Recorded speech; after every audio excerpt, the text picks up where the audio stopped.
Hello YouTube, it's been a while, but I'm back with a review about the Schmincke Horadam Naturals.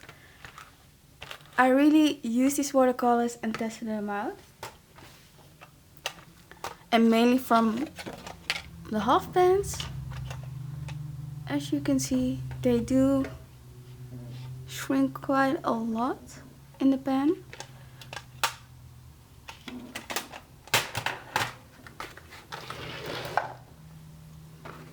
In a previous video about the Schmincke Horadam watercolors, we swatched these colors straight out of the tube. And then I re-swatched them from the half pans. And I have to say, I like them way better from the half pan. They tend to be a lot less streaky and a lot less slippery. I have an example of... So I was testing them out on this mini painting, and it was just to see how the colors would work together. There are some colors that are streaky even from the half pan, so we will get into those colors. But look at the comparison. And I think you can see from the swatches which colors are a lot streakier. The Indigo Vera, Dias Green, and Curcuma. These three colors were a lot harder to use compared to the other colors in the palette. Celadonite and Caucasus.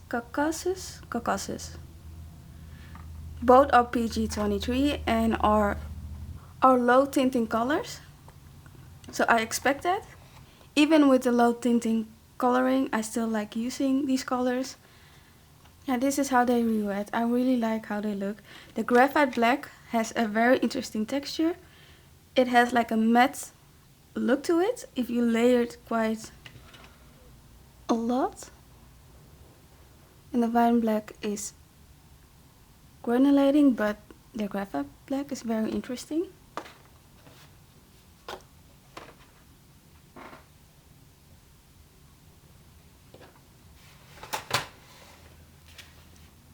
But it's so strange that the color straight from the tube tends to be very slippery. And of course I did a few paintings like these two. And I really like how they turn out. I'm a hobby painter. They don't look the best because I think the perspective on this one is really bad. I didn't get the... Wow.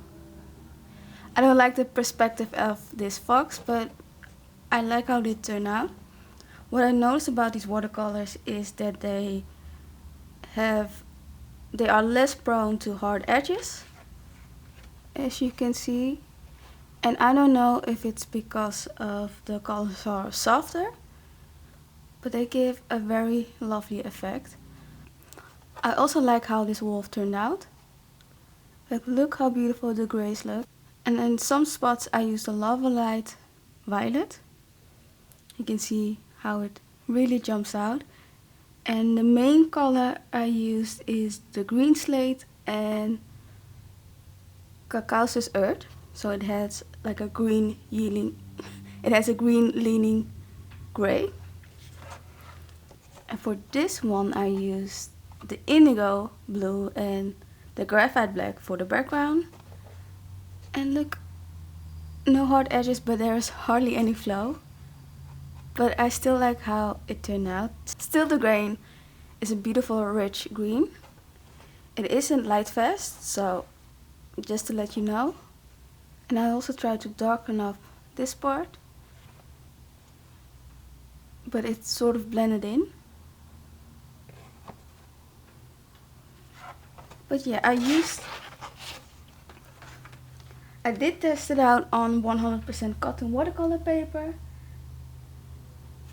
And I just had fun using them. And also used it here, and I made a few more paintings with these. I do have to mention that these watercolors are slightly different than regular watercolors, and it's mainly because of they don't flow, they are a lot softer, and they tend to be on the streaky side of painting, but they do have very interesting texture.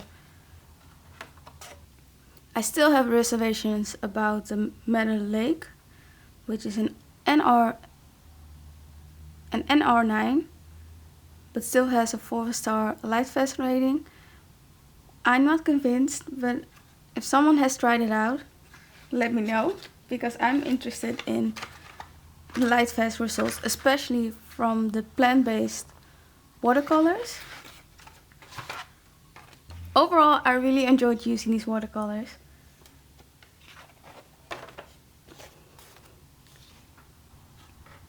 This painting is done with the Schmincke Horadam watercolors, and this one is done with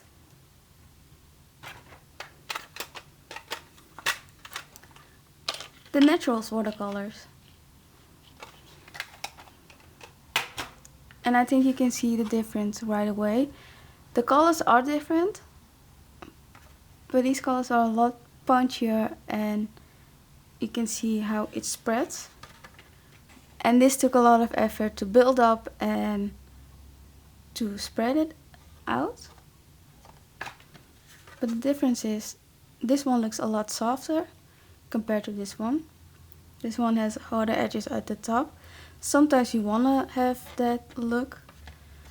This one was a little harder to achieve that. And in this painting I mainly use Indigo Vera, Kamala, and a little bit of red bolus. And for this one I used Schmincke Horadam, Indigo, and Spinel Brown. I think that's how you pronounce it, and a little bit yellow ochre. But I have the transparent yellow ochre, so I needed a little bit more punch, so I went with the brown color. So overall, I really enjoyed using these watercolors. I do think this color range is warm yellow heavy. I will count Curcuma as a warm yellow, even though it's on the brighter side. In total, it has 3 warm yellows. I'm missing like a deep dark brown in this color range. So I've been using the Indigo Vera and the red bolus together to create like a deeper muted brown gray look. Personally, I don't like the colors Indigo Vera, Dyer's Green, and Curcuma. I just don't like the texture of these 3 colors. The colors that I do love and enjoy using are Dragon's Blood, Kamala. Kamala kind of reminds me of a quinacridone gold color. It has like a beautiful warm, glowy, earthy yellow look. And then I also really like the graphite black. It's an interesting color and it has an interesting texture. Wolverite Violet gets an honorable mention. I don't really reach for that color, but it's a beautiful, interesting color. So what are your thoughts on the Schmincke Horadam natural watercolor line? Let me know down below. Have you tried them out? And that's it for the video. Thank you for watching. I hope you subscribe, because the next video, if all goes well, is up next week, because I'll be editing at the same time as this video is being shot and edited as well. So thank you for watching. Bye bye.